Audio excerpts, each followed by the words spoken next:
This is James Connolly's article, What is Our Program? Originally published in The Workers' Republic in 1916, then transcribed by the James Connolly Society, and now hosted on Marxists.org.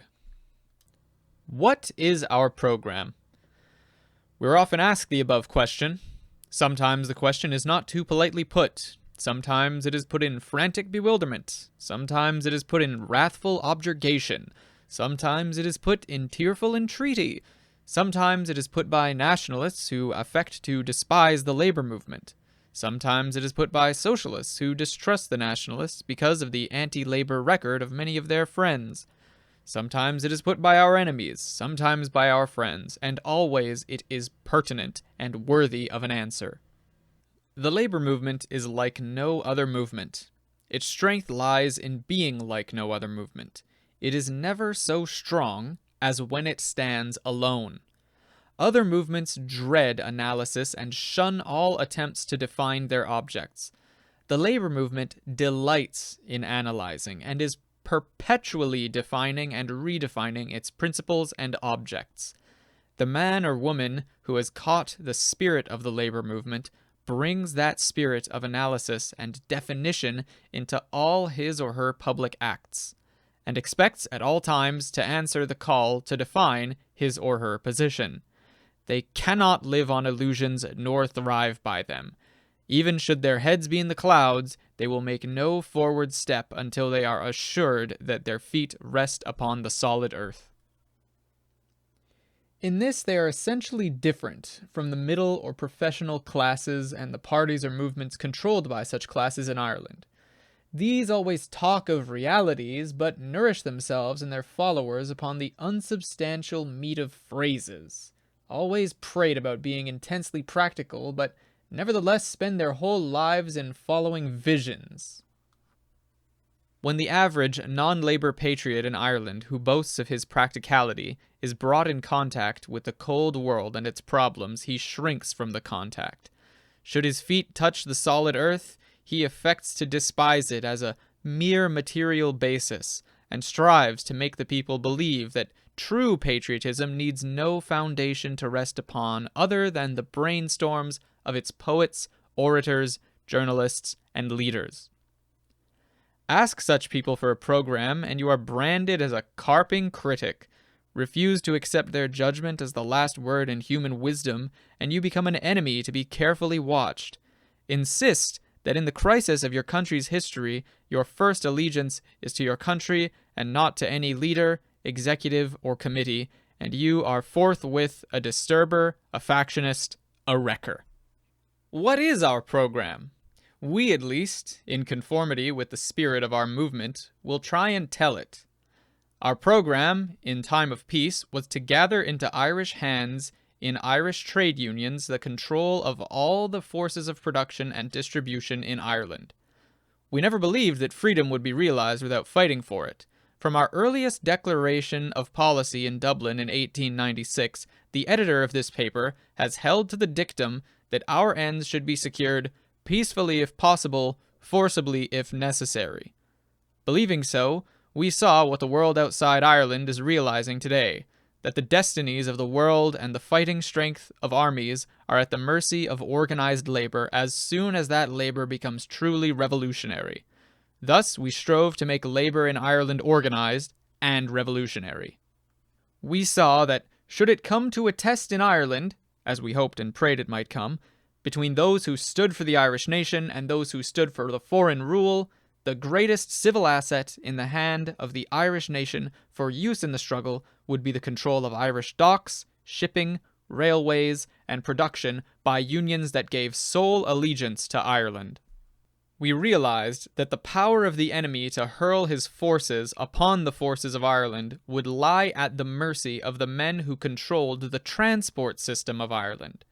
We saw that the hopes of Ireland as a nation rested upon the due recognition of the identity of interest between that ideal and the rising hopes of labor. In Europe today, we have seen the strongest governments of the world exerting every effort, holding out all possible sorts of inducement to organized labor to use its organization on the side of those governments in time of war.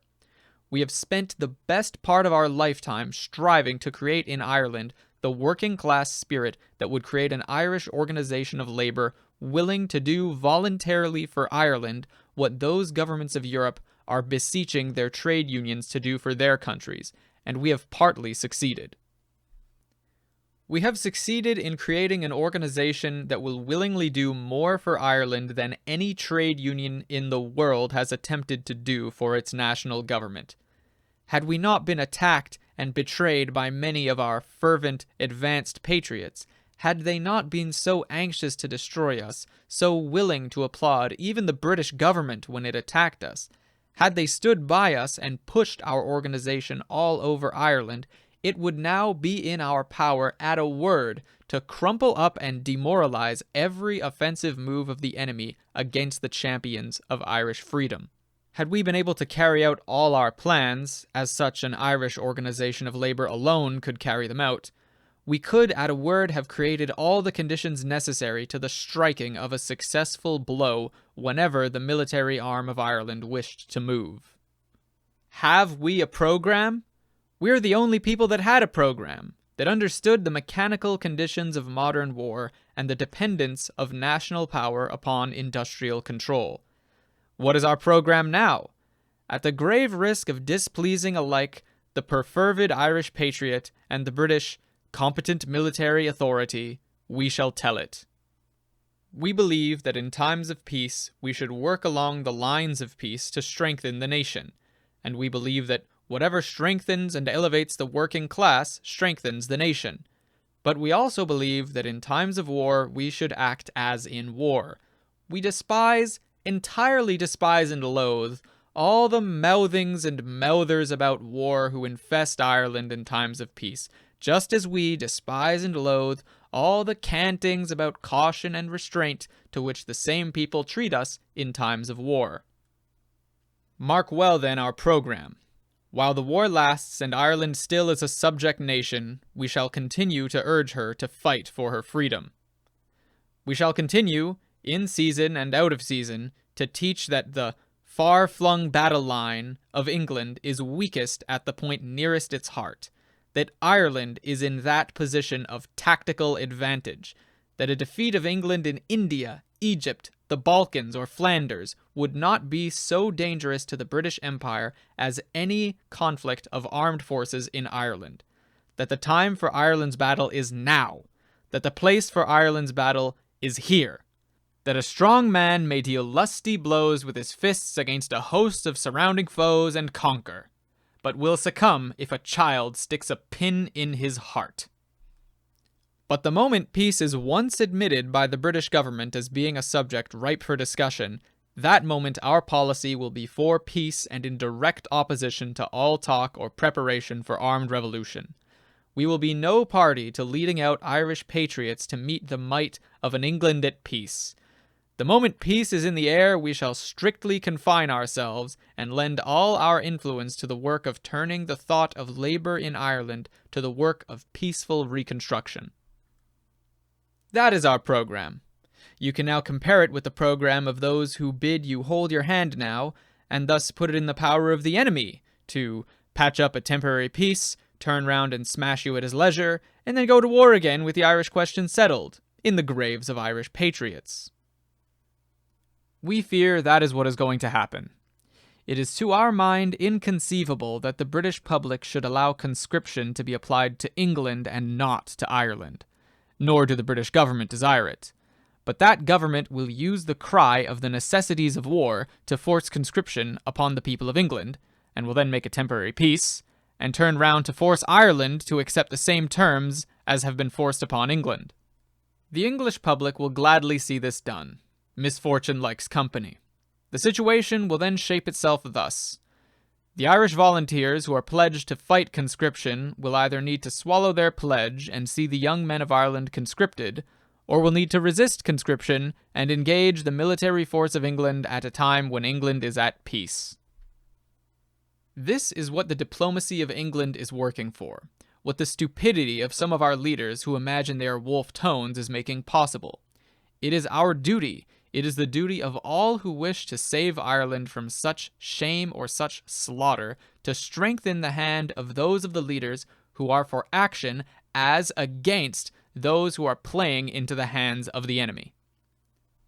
We are neither rash nor cowardly. We know our opportunity when we see it, and we know when it has gone. We know that at the end of this war, England will have at least an army of 1 million men, or more than 2 soldiers for every adult male in Ireland, and these soldiers veterans of the greatest war in history. We shall not want to fight those men. We shall devote our attention to organizing their comrades who return to civil life, to organizing them into trade unions and labor parties to secure them their rights in civil life, unless we emigrate to some country where there are men.